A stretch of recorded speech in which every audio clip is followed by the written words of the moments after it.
Vamos ler Colossenses capítulo 3, o verso 17. Colossenses 3, 17. Diz assim a bendita palavra do nosso Deus: e tudo o que fizerem, seja em palavra, seja em ação, façam em nome do Senhor Jesus, dando por Ele graças a Deus Pai. Vamos reler juntos? E tudo o que fizerem, seja em palavra, seja em ação, façam em nome do Senhor Jesus, dando por Ele graças a Deus Pai. Que Deus abençoe sua palavra nos nossos corações. Amém? Irmãos, que preciosidade esse verso que acabamos de ler.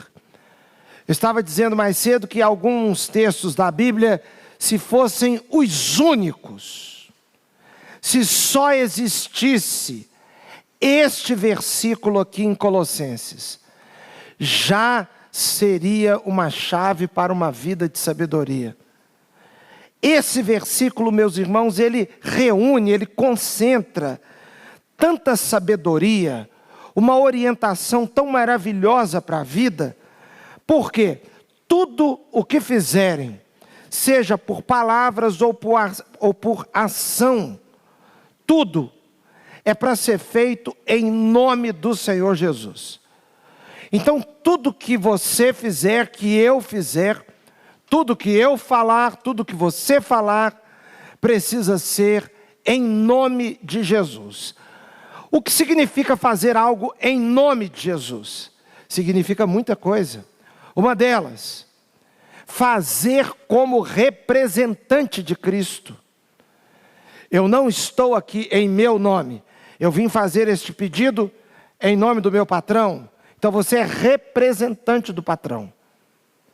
Eu vim aqui em nome do meu professor. Você está falando, representando o seu professor. Eu vim aqui pedir algo em nome da minha mãe. A minha mãe mandou pedir uma panela emprestada. O filho está representando naquela hora a mãe. Fazer em nome é aquele conceito de que somos embaixadores de Cristo, representantes de Cristo. Agimos em nome de Jesus. Então, quando eu ajo em nome de Jesus, eu estou agindo também para Jesus. Tudo que fizerem é para ser feito servindo a Deus. Por quê? Porque a vida não é minha. A sua vida não te pertence. A minha vida não me pertence. Como disse o apóstolo Paulo, porque quer vivamos, quer morramos, somos do Senhor. Porque ninguém vive para si, nem morre para si. Porque quer vivamos, quer morramos, somos do Senhor. Então na sua vida, que é uma vida de uma pessoa consagrada, uma pessoa convertida verdadeiramente, uma pessoa que tem dono, você não faz nada para si. É um engano a pessoa dizer que ninguém tem nada a ver com a sua vida. O dono dela tem. Tudo na sua vida tem a ver com Deus. E aqui o texto vai dizer, tudo que disserem por palavras ou todas as ações que nós tomarmos. Irmãos, as palavras. Agora, quando você pensa a sua vida para o ano que está se iniciando, que bênção pedir a Deus para te dar uma palavra que possa ser proclamada em nome de Jesus. Porque a palavra que não tem comunhão, que não tem coerência com a pessoa de Cristo, nós não deveríamos falar. É impressionante como é que o palavreado tem piorado muito. Autoridades que ficam falando de modo a ensinar errado, porque o exemplo precisa vir de cima. Então, palavreado ruim. Por que o palavreado nós precisamos cuidar? Porque ele revela o nosso coração. A boca fala do que o coração está cheio. Então uma cultura, um povo que é bocudo, que fala palavrão demais, que espragueja, que amaldiçoa demais, está botando para fora o que está no coração. Porque as palavras revelam a alma. A boca fala daquilo que o coração está cheio.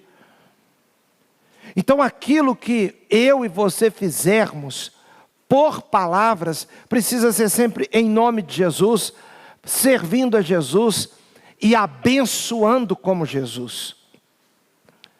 Eu tenho dito sempre aqui, irmãos, e não é à toa, porque fico preocupado com o bem das famílias da igreja, com o nosso bem-estar individual. Fico pensando, meus irmãos, como nós temos que prestar atenção nesse assunto tão grave como é esse ministério diabólico da pilha, da palavra que não é dita para abençoar, mas é uma palavra que é dita para complicar a situação. O comentário que parece tudo uma brincadeira. O livro de Provérbios fala da pessoa que ela fala atacando, fala ferindo, mas fala com tom de brincadeira. Esse cinismo que vem de um espírito diabólico. Nós precisamos lembrar que Judas traiu Jesus com um beijo também. Então às vezes a pessoa está ali sorrindo, mas dando uma alfinetada. Sorrindo, mas deixando uma semente de morte. Irmãos, aconteceu agora no Natal uma coisa meio chata. Foi tudo bom lá conosco, tudo bem, graças a Deus, mas eu contei aqui às 8h30 que compra um presentinho para um presentinho para outro, uma lembrancinha e tudo bem. Minha irmã, meus irmãos, têm tido uma atitude muito importante na nossa família. Está lá ajudando a cuidar dos meus pais e sendo ali um esteio ali. Tudo que tem que ser decidido precisa ouvi-la, porque ela age muitas coisas.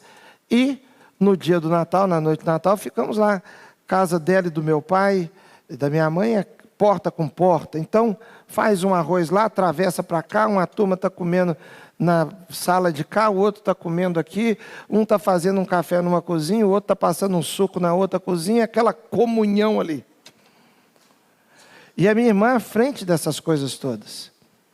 E não é que fizemos um amigo oculto, e depois do amigo oculto, resolveu se dar uns presentinhos fora do amigo oculto.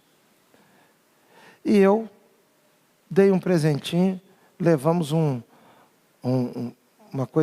presente aqui para o João Henrique, cheguei lá, comprei um presente para Manu, eu tinha comprado presente para minha mãe, que foi a minha amiga oculta, e comprando um presentinho para minha mãe, senti vontade de dar um presente para Manu.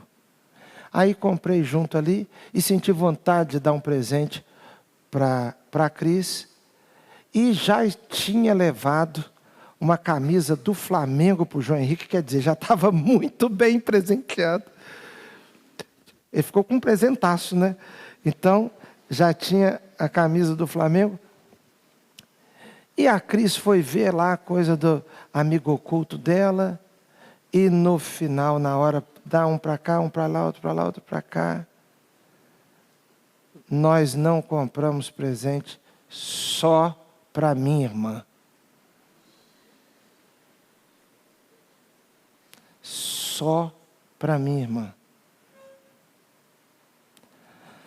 Todo mundo ali, todo mundo ajudando, mas ela ajudando mais que todo mundo. Ela tomando a frente mais que todo mundo. E, irmãos, sabe que horas que eu vi, que eu notei? Quando ela me deu um presente. E eu já estava nessas alturas de mãos abanando. E eu olhei para a Cris pedindo a Deus para sair alguma coisa daquela cartola. Mas nada também, nós tivemos um problema de comunicação. Agora você imagine se uma pessoa vier ungida pelo demônio, porque demônio age nessas coisas. e se colocar do lado e começar a falar. E a pessoa que não ganha, ela nota que não ganhou. Mas às vezes aparece uma pessoa mais incomodada do que quem não ganhou e fica em cima. Eu vou fazer uma pergunta aqui agora. Pastor Delaney, o pastor Carlos ligou para o senhor na noite de Natal?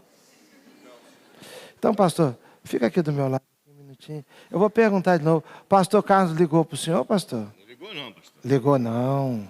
Mas o senhor ligou. Eu liguei. Muito obrigado pela lembrança. Liguei mesmo. Muito bem. Pois é, agora o senhor vê, né? Talvez para o pastor Leonardo ele tenha ligado. Para o William ele ligou, tenho certeza, porque eu fiquei sabendo. E pá. Enquanto eu não deixo uma semente ruim aqui, eu não sossego. Irmãos, nós precisamos parar com isto. Isto não vem de Deus. A pessoa está sendo usada pelo diabo e não nota. Agora fazer uma pergunta aqui. Ele ligou para o senhor, pastor? Também não. Só que eu vou botar na cabeça desse aqui uma minhoca de um tamanho que isso cresce e fica um problema. Então, meus irmãos, pode sentar, pastor. Que o Senhor te cure desse problema. Então, às vezes a pessoa está falando, trabalhando, amassando ali. Amassando uma massa de pão que não vem do céu, não. Vem do inferno. Então, o que fizermos por palavras, aquilo que você tem falado, você pode dizer assim: isso é em nome de Jesus. Se é em nome de Jesus, isso vai trazer cura, isso vai trazer ânimo, isso vai edificar, isso vai abençoar, isso vai endireitar caminhos, em vez de deixar os caminhos mais tortuosos. Isso vai abrir a nossa vida.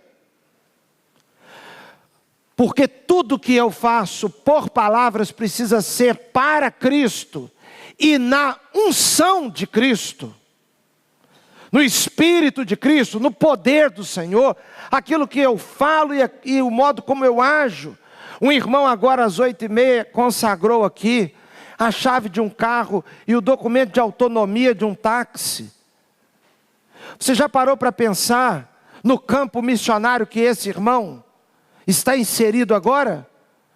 Porque num táxi entram pessoas de todo tipo, com todas as realidades, com todo tipo de carência, com toda sorte de desnorteio mental, espiritual, emocional. Pessoas pela madrugada, às vezes drogadas, alcoolizadas, aí daqui a pouco pega um outro que está saindo do trabalho, cansado, cansada. Um outro que está meio sem rumo, indo para algum lugar, fugindo de outro lugar. A pessoa tem que falar e agir, sendo um taxista, em nome de Jesus, porque precisa do poder também para suportar as coisas. Você imagina o que uma professora nossa, um professor passa, de qualquer tipo, meus irmãos, ou qualquer fase de ensino. Eu me lembro que falava-se assim antes: fulano é professor, fulano é professora, mas aí alguém fazia uma ressalva e dizia: não, mas ele ou ela, professor de ensino superior. Aí parecia que ensino superior era uma coisa fácil, era tranquilo ser professor universitário. Por quê? Porque é ensino superior. Um pessoal selecionado, ensino superior. Irmãos, a batalha espiritual, em qualquer fase, ensino superior, pós-graduação, ensino fundamental, ensino médio, seja o que for, uma pessoa para trabalhar ali precisa estar trabalhando em nome de Jesus, como um servo, uma serva de Jesus, capacitado por Jesus.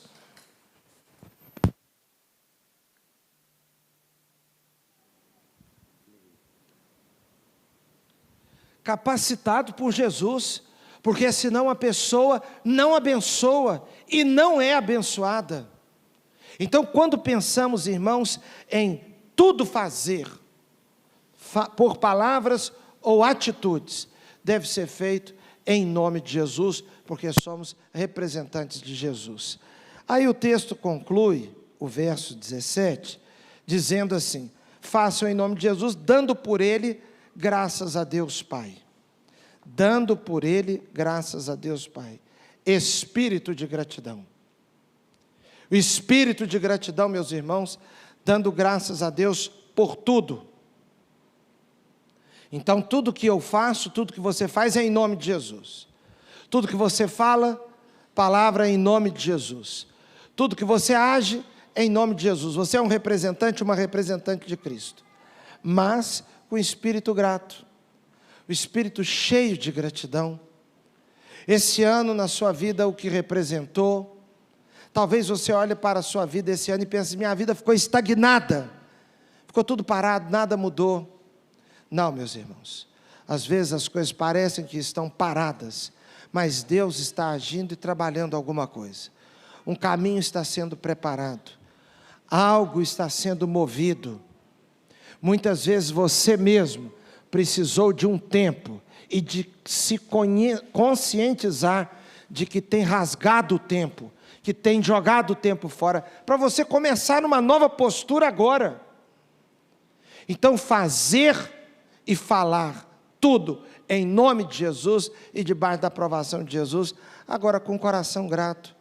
Você não pode terminar esse ano amargurado, porque senão começa o outro do mesmo jeito. E eu gostaria de fazer aqui alguns destaques nossos aqui, como igreja aqui. Aquilo que fizemos em nome de Jesus e por aquilo que temos hoje, corações gratos aqui. Não vou citar números, vou falar de modo genérico aqui, intencionalmente. Nós temos que agradecer a Deus, somos muito gratos pela vida da nossa igreja no tocante à pregação do Evangelho. Irmãos, o maior testemunho que a igreja dá o testemunho com a vida e com a proclamação.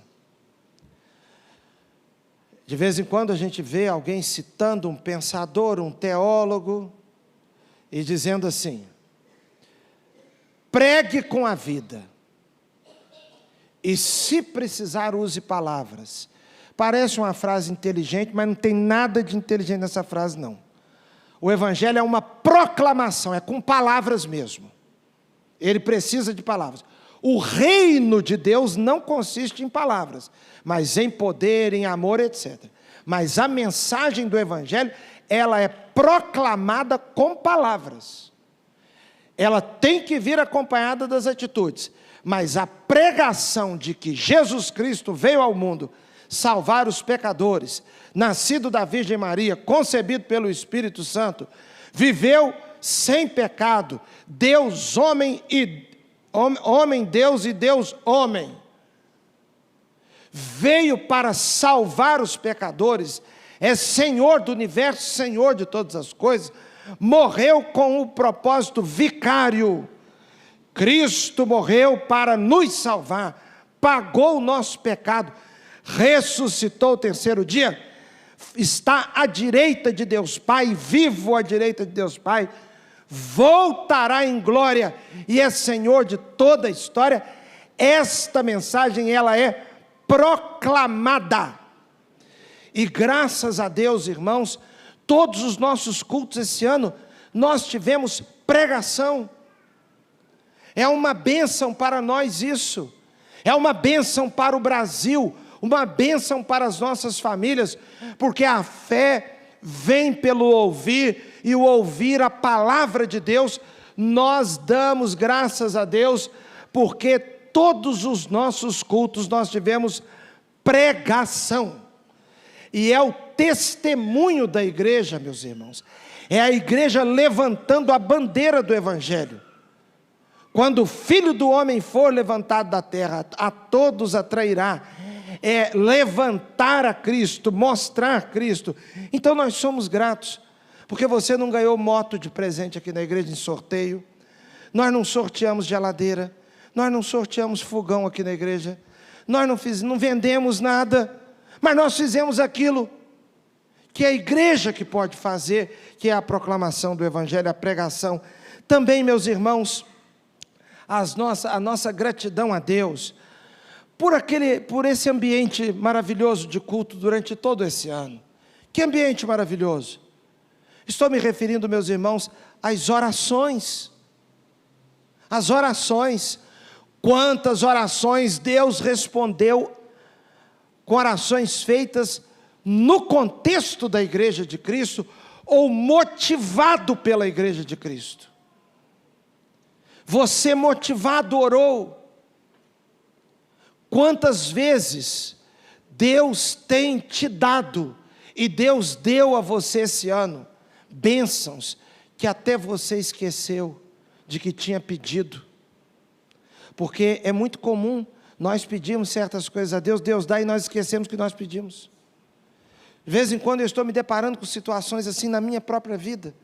De repente eu me dou conta, eu tinha orado sobre isso, e eu tinha esquecido que tinha orado. Às vezes o nosso esquecimento vem na hora da bênção. Quando você está na tormenta, quando você está no meio do temporal, é súplica, oração, clamor, depois vem a bonança, você fica com aquele sentimento de que você é bom, que você deu conta. Irmãos, a gratidão pelas orações respondidas, também, meus irmãos, pelos louvores, pela adoração dada a Deus. Não teve atividade nossas que não tivesse oração, que não tivesse adoração. Aqui no nosso templo, na nossa sede aqui, atividades nossas externas, louvores a Deus, porque Deus habita no meio dos louvores do seu povo. Deus habita no meio dos louvores do seu povo. E quando, meus irmãos, o louvor está centrado em Deus, hino bom, cântico bom, é cântico que exalta a Deus. Que exalta a Deus. Sabe por quê? Porque quando o nome de Deus é clamado, nós somos abençoados, nós somos edificados. Então, quantas vezes, no meio dos louvores, da adoração, Deus guiou seu pensamento, clareou sua vida, mostrou algo novo. Então a vida nossa aqui, a leitura das Escrituras, as ofertas, irmãos, nós somos gratos a Deus pela oportunidade das ofertas, pelo sustento dado por Deus que possibilita as ofertas. Nós somos gratos a Deus pela bênção que é a oferta na vida de um ofertante, pela bênção que são as ofertas na vida da obra de Deus. Irmãos, eu gostaria de, sem tecer detalhes, porque não convém fazer isso aqui agora, mas eu gostaria sim de comunicar aos irmãos para a honra e glória do nome do Senhor Jesus, para o bem da vida da nossa igreja, para honrar a Deus e também externar gratidão à sua vida.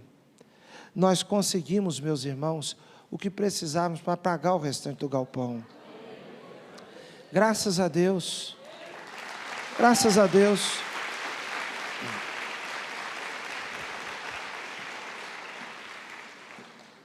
E, meus irmãos, a oportunidade de entregar uma oferta é o que eu tenho dito. Por mais que o mundo deboche, por mais que o mundo zombe, porque Satanás, ele é esperto, ele toma coisa nobre e quer tornar coisa nobre motivo de deboche. Um filho obediente aos pais vai passar por deboche. Obediência aos pais é um valor importante na vida. Satanás pega aquilo e tenta fazer do certo o errado. Então as pessoas debocham. Uma vez uma jovem de nossa igreja falou com os pais: eu estou sem graça. Os pais perguntaram por quê. Ela disse: porque eu estou me sentindo até mal. Ela disse para o pai: pai, na minha sala, nós somos 27. Eu e uma outra. Temos os pais assim, assim, assim. 25 tem os pais em outra realidade. Só nós duas. A gente fica até sem graça. Ficamos sem graça de falar. E de vez em quando ficam debochando da gente. Por quê? Porque o deboche, a zombaria, é um modo de fazer parecer que aquilo é que é errado, aquilo é que deve ser evitado. A mesma coisa acontece com quem entrega oferta e dízimo. Pessoas que entregam dízimos e ofertas passam por zombaria dos outros, às vezes até dentro da própria família. Eu quero lhe fazer uma pergunta, de todo o seu coração, pensando mesmo na vida como ela é, e nas demandas que a vida apresenta de verdade, fora de teoria, fora de show de youtuber, fora disso, na vida real, você deseja que seus filhos sejam dizimistas ou não? Que tipo de gente você quer criar?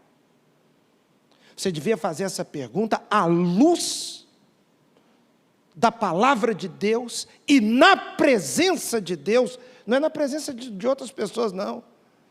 Não é dar uma resposta para uma pergunta dessa, não é dar uma resposta para uma pergunta dessa para aparecer, não é resposta trabalhada, não, isso não resolve nossas vidas, você responder isso diante de Deus. Deixa eu lhe fazer uma outra pergunta. Você vai agora ajudar os seus filhos a arrumar um casamento. Não é casamento arrumado, não. É arrumar no sentido de orar, orientar. E a sua filha ou seu filho perguntar assim: é para eu casar com uma pessoa dizimista ou não? Eu quero que você pegue uma canetinha diante de Deus e risque no sim ou no não. Mas consciente diante de Deus. Que tipo de pessoa você quer para casar com seus filhos? Para a vida real. Não é para aparecer na revista, não é para aparecer em site, não é para aparecer em reality show, não! É para a vida real. Você acha que um dizimista ou uma dizimista vai ajudar a cuidar de você na velhice? Tem mais chance? Ou um não dizimista, uma não dizimista tem mais chance de ajudar a cuidar de você na velhice? Porque, meus irmãos, a gente tem que entender uma coisa. O que a pessoa é em algumas áreas, ela replica em outras. E não tem errada. É isso.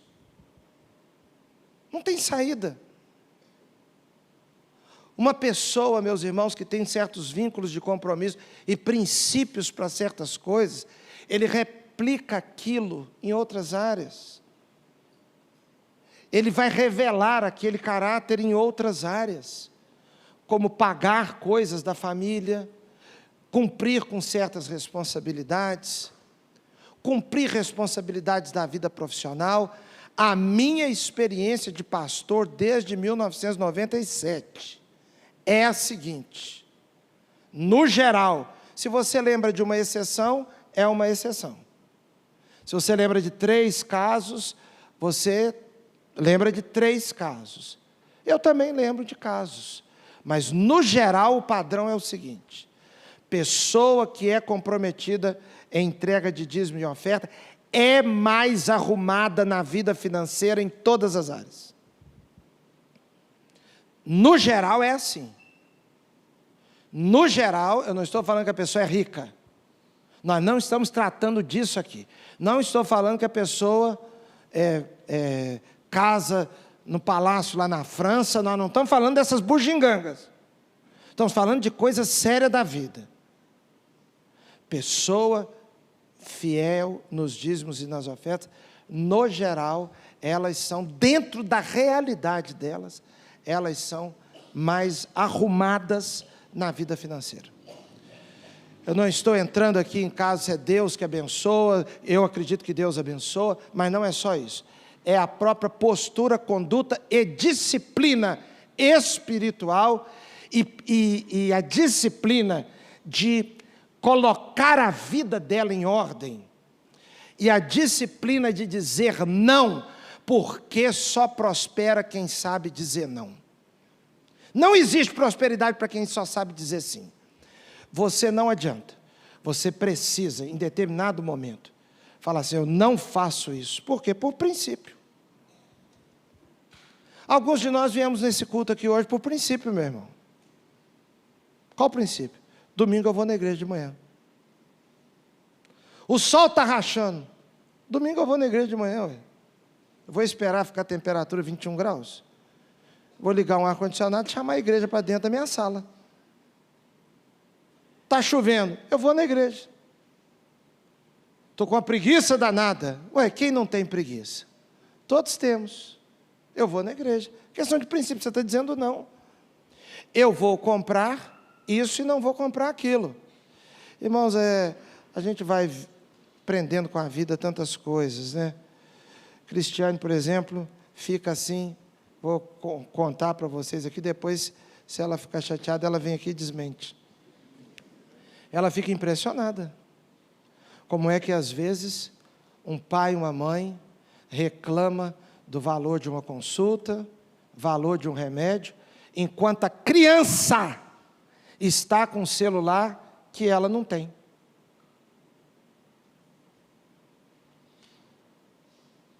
Que um adulto da casa não tem, que o pai não tem. Pessoa que não sabe separar e dizer sim para uma coisa e não para outra coisa.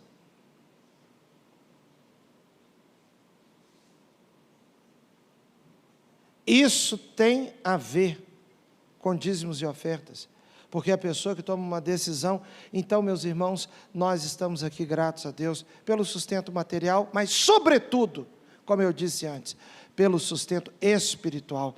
Deus aqui, que coisas boas, sobre as vidas que passam na vida da nossa igreja, nesse ano, quantas pessoas edificadas. Edificar, sabe o que é edificar? É construir, é você ir amadurecendo.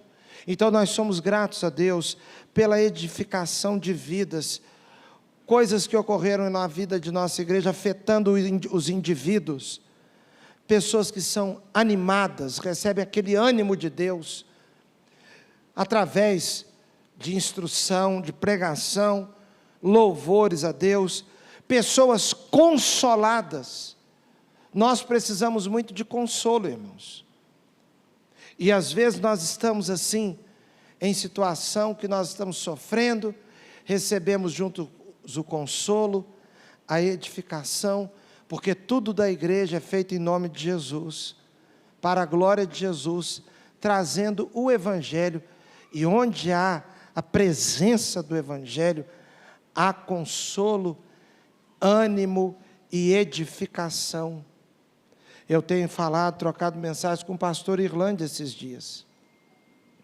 Inclusive, nesse fim de semana, é 17, 18 ou 19, o domingo, de janeiro agora, é 18. Obrigado, Heitor. Dia 18, o pastor Irlande vai pregar aqui em nossa igreja, se Deus permitir. O pastor Irlande perdeu a esposa agora. Então está ali aquela mistura de sofrimento, consolo, ânimo, saudade, força, exemplo, testemunho, porque, irmãos, quantas pessoas nossas foram animadas e consoladas através, assim, do ministério da vida da igreja. E eu queria também enfatizar o sustento de Deus pelas famílias, pelos indivíduos e também na vida de nossa igreja. Nós vivemos um ano desafiador aqui como igreja, porque nós tivemos desafios assim, muito grandes. Nós tivemos desafios grandes, tivemos, meus irmãos, obras que tiveram que ser feitas, tivemos que adquirir equipamentos aqui que não são simples, e ainda chegamos com a responsabilidade agora próxima do pagamento desse galpão. Só Jesus na causa. Só Jesus na causa. Nós somos uma igreja, meus irmãos, que não é melhor do que nenhuma outra, mas também não é pior. É a nossa aqui.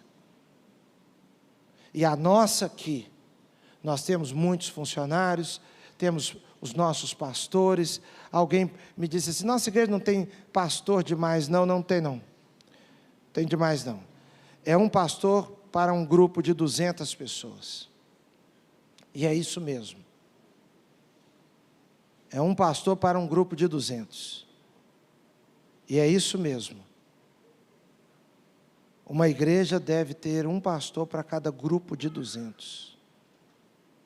Então, mas nós temos nossas responsabilidades aqui, nossos pastores, nossas ministras. Agora Deus tem nos sustentado na sua família e na sua vida pessoal. A prova do sustento de Deus é que você está aqui agora.